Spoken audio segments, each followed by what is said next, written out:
You'll close your eyes and try to force yourself into 8 straight hours of unconsciousness. And if you're like most people, you'll fail. You'll wake up at 2 a.m. Stare at the ceiling. Check your phone. Feel a knot of anxiety tighten in your chest because you're supposed to be asleep. Something must be wrong with you. But here's the truth: your doctor, your boss, and every wellness app has never told you, nothing is wrong with you. Your 2 a.m. wakefulness isn't a malfunction. It's a memory. You see, the 8-hour consolidated sleep block, the one we've been told is normal, is actually a modern invention. It's barely 200 years old. And for 99.9% of human history, it didn't exist. Our ancestors didn't sleep the way you do. They slept in 2 shifts. Historians call it first sleep and second sleep. And between them lay something our modern world has nearly erased, a mysterious, meditative hour of midnight wakefulness that your ancestors would have recognized instantly. Let me show you what I mean. In 2001, historian Roger A. Kirch published a paper that would quietly upend everything we thought we knew about human rest. He had spent years digging through old diaries, court records, medical texts, and literature from pre-industrial England, France, and Germany. And he found something extraordinary.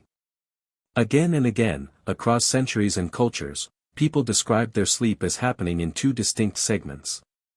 A typical night went like this. You'd go to bed a couple hours after sunset. This was your first sleep. You'd sleep for about 4 hours. Then, naturally, peacefully, you'd wake up. This wasn't insomnia. This was the watch. For an hour or 2, you'd lie in the darkness. You'd pray. You'd think about your dreams. You'd get up, tend the fire, sip some warm herbal tea. Visit a neighbor. Sometimes you'd even have sex. Medical texts from the 17th century actually recommend the watch as the best time for conception. Then, when you felt the pull again, you'd go back to bed for your second sleep, another 4 hours until dawn. This wasn't a quirk of one culture. It was the human default. Kirch found references to first and second sleep in ancient Greek and Roman texts, medieval European literature, African tribal records, South American indigenous accounts. Even in the Odyssey and Don Quixote. In England, the phrase, "to sleep a wink," comes from this period. A wink referred to that brief wakeful window between sleeps. And in France, the hour between first and second sleep was called le petit jour, the little day. But in 1992, a scientist named Thomas Ware decided to test this. He took a group of modern volunteers and subjected them to a strict 10-hour dark period every night. No artificial light. No screens. No lamps. Just the kind of darkness your ancestors lived in for 300,000 years. Within weeks, something remarkable happened. Every single participant, every one, had reverted to the ancient 2-sleep pattern. They'd sleep for about 4 hours, wake for 1 to 2 hours, then sleep for another 4. And they reported feeling more rested and more peaceful than they ever had on a modern 8-hour schedule. So if segmented sleep is our biological default, what changed? 2 things. Both of them in the last 200 years. First, artificial light. Before the 19th century, your world went dark when the sun went down. You had firelight, maybe a candle if you were wealthy. But that was it. The moment you woke in the middle of the night, there was nothing to do.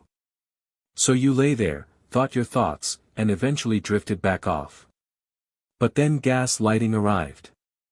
Then electric light. And suddenly that dark, quiet watch hour became something you could fill. You could read. You could work. You could scroll. We lit up the night, and in doing so, we extinguished an ancient rhythm. Second, the Industrial Revolution. Factories needed workers at the same time every morning.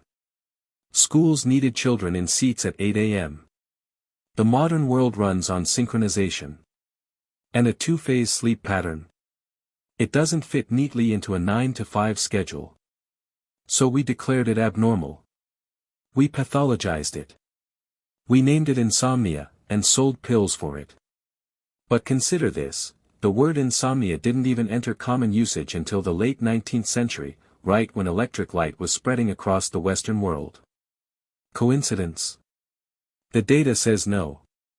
So when you wake up tonight at 2:17 a.m., heart pounding, brain racing, convinced something is wrong, I want you to remember this. Your body isn't broken. Your biology isn't failing you. It's remembering. It's remembering a million years of nights spent by firelight, in the company of your tribe, in the quiet darkness between first sleep and second sleep. It's remembering le petit jour, the little day, when your ancestors turned inward, reflected on their dreams, and prepared themselves for the dawn. That anxiety you feel? The pressure to fall back asleep? That's not your biology. That's the industrial clock, a mechanical ghost that has haunted your bedroom for less than 0.1% of human history. Here's what I want you to try. Tonight, if you wake up in the small hours, don't fight it. Don't reach for your phone. Don't lie there in a cold sweat willing yourself unconscious. Instead, lie still. Let your mind wander. Watch the shadows on the ceiling. Think about your dreams. Feel that strange, ancient stillness. That stillness is your inheritance. It's what your ancestors felt for 100,000 generations. It's the forgotten rhythm of the human heart. We didn't evolve to sleep through the whole night. We evolved to wake up, and find ourselves, in the darkness, alone with our thoughts. And that's not a curse.